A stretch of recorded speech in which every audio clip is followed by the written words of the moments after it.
Bonjour, Monsieur le ministre Cheikh Tidiane Gadio. Bonjour, Dr Awa Bokar. Bonjour au professeur Bouba Diop, qui a présidé au jury de ma soutenance de thèse. Bonjour à Madame Roque Fall, historienne. Bonjour aux marcheurs Dakar Tcheitou.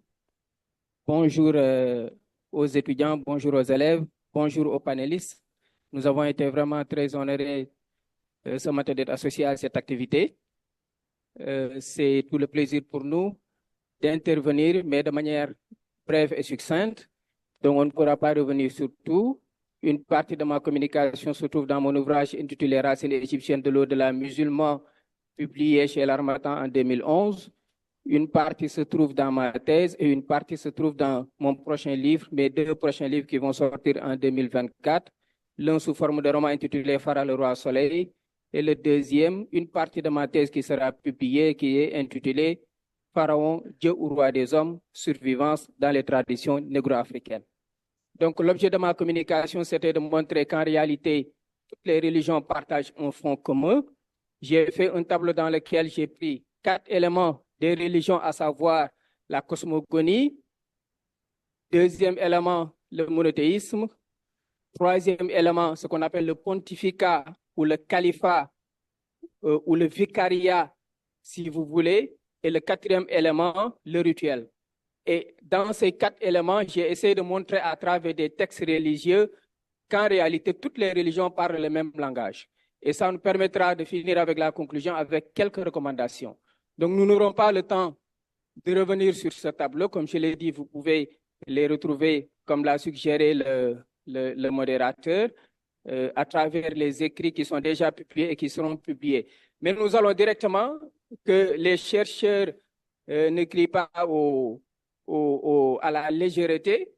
Tout a été bien préparé avec une documentation très fournie, mais le contexte ne s'y prête pas. On n'aura pas le temps de revenir sur la démarche pour arriver à la conclusion. Je vais directement à la conclusion.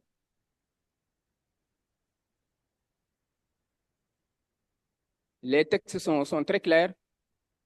Pour la cosmogonie, le monothéisme, le rituel, la prophétie, le pontificat, nous parlons tous le même langage. J'ai pris l'Égypte ancienne, j'ai pris le christianisme, j'ai pris l'islam et j'ai pris les traditions africaines. Et l'exemple que j'ai pris ici, c'est les Sérères.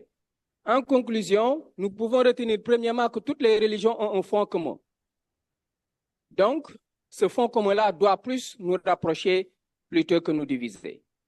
Deuxième élément, les religions dites importées, imposées par le dominateur, en réalité ne sont pas étrangères à l'Afrique. Il suffit d'essayer de comprendre l'autre dans ses croyances pour nous rendre compte que nous partageons en réalité les mêmes croyances. Et le fait que nous partageons les mêmes croyances devrait nous amener à nous aimer, devrait nous amener à sympathiser plutôt qu'à faire de la religion une arme de destruction massive. Troisième élément, le christianisme et l'islam font partie du patrimoine historique de l'Afrique.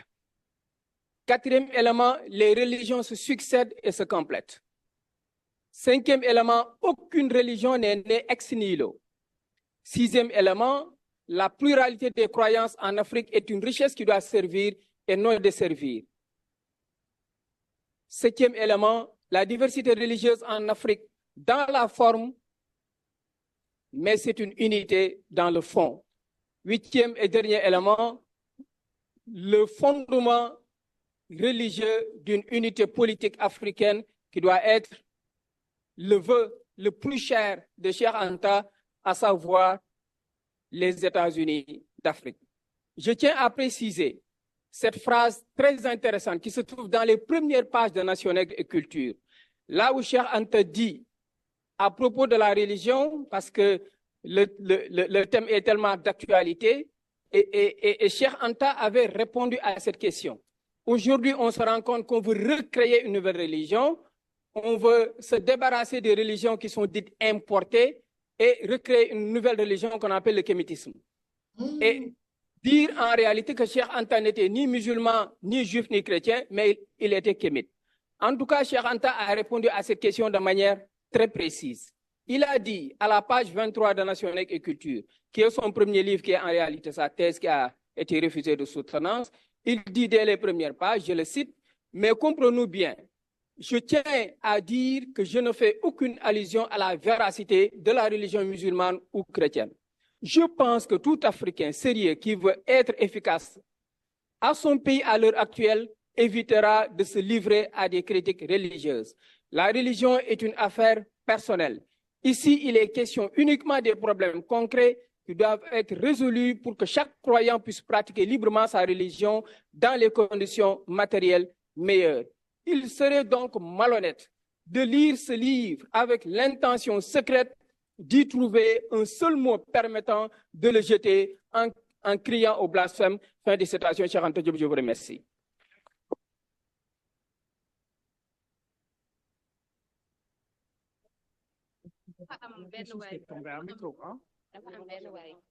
Il est très violent.